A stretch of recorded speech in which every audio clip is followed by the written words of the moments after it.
बिस्मिल्लाहिर्रहमानिर्रहीम। मैं हूँ आसिम जिलानी। दोस्तों, आईनी बुरहान गंभीर से गंभीर होता जा रहा है। कल भी हमने सीनियर जर्नलिस्ट नासिर काज़मी साहब के साथ 2 वीला किए, जिस पर आपकी जानब से भरपूर रद्द-ए-अमल का इज़हार किया गया।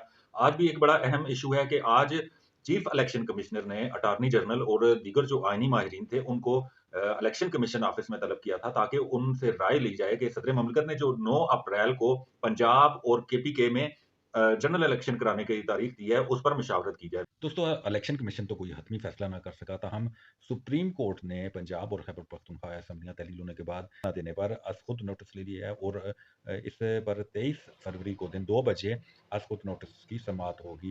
तो आज ये इजलास हुआ है, नासिर काज़मी साहब से पूछते हैं कि इस इजलास की अंदरूनी कहानी क्या है और आइंदा क्या होने जा रहा है? जी, काज़मी साहब आप बताइएगा।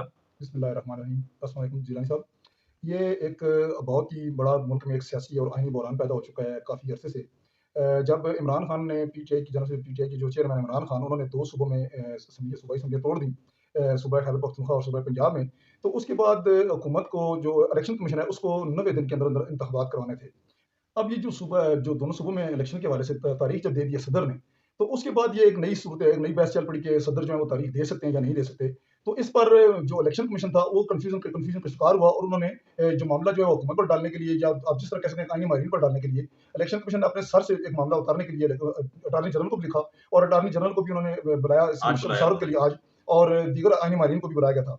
इस मौके पर जो हमारे ज़राए हैं उनका कहना ये है कि अटॉर्नी जनरल ने तो हुकूमत की ज़ुबान बोली और उन्होंने कहा कि जो सदर ने जो तारीख दी है, सदर तारीख देने के मिजाज नहीं है। आइन के आर्टिकल 105 के तहत ये तारीख गवर्नर ही दे सकते हैं। जबकि जो दीगर आईनी माहिरीन थे, उनका ये कहना था कि जब जो गवर्नर जो है जब बार-बार इलेक्शन कमीशन के कहने के बावजूद और आइन की जब खिलाफवर्जी हो रही हो और 90 रोज़ के अंदर जो 90 रोज़ का वक़्त गुज़रता जा रहा हो, तो ऐसी सूरत-हाल में सदर जो है रास्त इक़दाम कर सकते हैं और सदर को ये इख्तियार हासिल हो जाता है कि वो इस तरह की तारीख दे सकते हैं। अब सूरत-हाल जब इस तरह की पैदा हुई है तो इलेक्शन कमीशन जो है वो कन्फ्यूजन का शिकार हुआ और उन्होंने इलेक्शन कमीशन ने ये कहा कि आईनी माहिरीन जो हैं वो हमें तहरीरी तौर पर दे दें कि जो उन्होंने राय दी है ज़ुबानी उस राय को तहरीरी अंदाज में दे दें। नहीं सर, उन्होंने जो हुकूमती नुमाइंदा है अटॉर्नी जनरल उनको कहा कि वो लिख के दे, तहरीरी तौर पे लिख के दे, ताकि कल अगर कोई बात हो तो ये ना कहा जा सके कि ये ना कहा जा सके कि ये इलेक्शन कमीशन ने किया है। ये मामला बिल्कुल इसी तरह है कि इसी तरह इलेक्शन कमीशन ने दोनों से कहा है, अटॉर्नी जनरल से भी और जो दूसरे आईनी माहिरीन आईनी हैं में। उनसे भी, ताकि इनकी राय जो है उनके पास राय तहरीरी मौजूद हो। जब इलेक्शन कमीशन कोई फैसला करे या कहीं जाना चाहे तो या आगे अदालत में जाना चाहे तो उसके पास ये ठोस चीज़ तहरीरी तौर पर मौजूद हो। अब जो क्योंकि इलेक्शन कमीशन भी कन्फ्यूजन का शिकार है और दूसरी तरफ ये आईनी माहिरीन जो है वो उनका जब उनकी राय सामने आई है तो उनका कहना भी ये है कि बादिया नज़र में सदर को ये इख्तियार उस वक़्त हासिल हो जाता है जब गवर्नर साफ तौर पर इनकार कर दे तारीख देने का, तो फिर कौन कौन तारीख देगा? फिर इलेक्शन कमीशन भी दे तो फिर तीसरे तो फिर जो सदर ही रह जाता है। जब सदर जो है वफाक का नुमाइंदा और सदर जो है कौमी असेंबली जब तहलील होती है तो उसकी तारीख सदर देते हैं। तो जब गवर्नर इनकार कर दे तो फिर उन्हें भी इख्तियार हासिल हो जाता है कि वो सूबों में भी तारीख का ऐलान जो इलेक्शन की तारीख है वो दे सकते हैं। अब ये सूरत-हाल जो है इसका कल वाज़ह तौर पर फिर सामने आएगा मामला।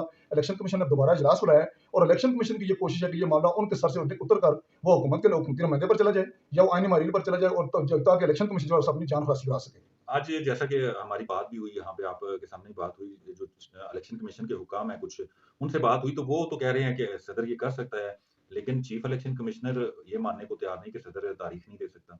बिल्कुल ये of the underground record of उन्होंने द रिकॉर्ड और बताई। अंडरग्राउंड यही हो रहा है। उन्हें जो चीफ इलेक्शन कमिश्नर हैं और उनके अलावा जो चारों मेंबरान हैं, उनका भी ये इस चीज़ पर इत्तेफ़ाक भी पाया जाता है इस मामले में कि सदर जो हैं अगर मामला इस तरह की जब आईनी सूरत-हाल पैदा हो जाए, बुहरान पैदा हो जाए, तो फिर उसका कोई ना कोई हल तो निकालना है। तो उस हल निकालने के लिए सदर को बादी नज़र में ये इख्तियार हासिल है कि वो आइन के आर्टिकल जो 57 है, जिसका सदर हवाला दे रहे हैं, सदर उस आइन के आर्टिकल के तहत तारीख दे सकते हैं। लेकिन क्योंकि हुकूमती दबाव है और हुकूमत ये नहीं चाहती कि बर वक़्त सुबह में इलेक्शन हो, तो इस मामले पर इलेक्शन कमीशन जो बादी नज़र में नज़र आ रहा है कि इलेक्शन कमीशन भी दबाव में है और दबाव में क्योंकि इलेक्शन कमीशन पर हुकूमती दबाव है और इलेक्शन कमीशन अपनी जान छुड़ाने के लिए अब इस तरह के हीले और बहाने तराश रहा है। जी। और आज जो काबीना का इजलास हुआ है, उसमें भी काबीना के मेंबरान ने जो वज़ीर-ए-आज़म है उनको कहा है कि आप सदर को खत लिखें कि वो कैसे तारीख अनाउंस कर सकते हैं।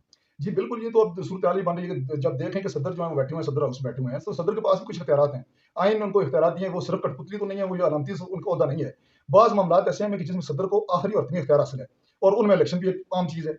अब इलेक्शन के मामले में जो आइनी इख्तियार है, वो सदर के पास है। इसी वजह से अब जो मामला वहाँ पे लटका हुआ है और हुकूमत ये चाह रही है किसी न किसी तरह कोई बहाना तराशा जाए और उस मामले को तूल दिया जाए और उस मामले को मुतनाज़ बनाया जाए। अब जो वज़ीर-ए-आज़म जो है, इस वज़ीर-ए-आज़म और काबीना ने ये फैसला किया है कि इस मामले को तूल देने के लिए और मुतनाज़ बनाने के लिए सदर को खत लिख दिया जाए। कल भी लगता यही है कि अगर चीफ इलेक्शन कमिश्नर की सरबराही में इजलास होता है इलेक्शन कमीशन में, तो तहरीरी अगर उनके पास कुछ आता है, तो कल फैसला किया जा सकता है कि वो इस पर क्या करते हैं। ये जी, बिल्कुल, इलेक्शन कमीशन के पास जो आखिर में जो आप दूसरी ये कह सकते हैं जान छुड़ाने का तरीका यही है कि वो अपने सर से ये तलवार उतार कर सुप्रीम कोर्ट में भेज दे मामला, और सुप्रीम कोर्ट इस मामले को फिर डिसाइड करेगी। ज़ाहिर सी बात है, जब आइन में कोई इस तरह का जब मुबहम हो जाए, जब वहां पैदा हो जाए, तो वहां पर फिर इसकी तशरीह करने का इख्तियार जो है वो सुप्रीम कोर्ट को यसर है।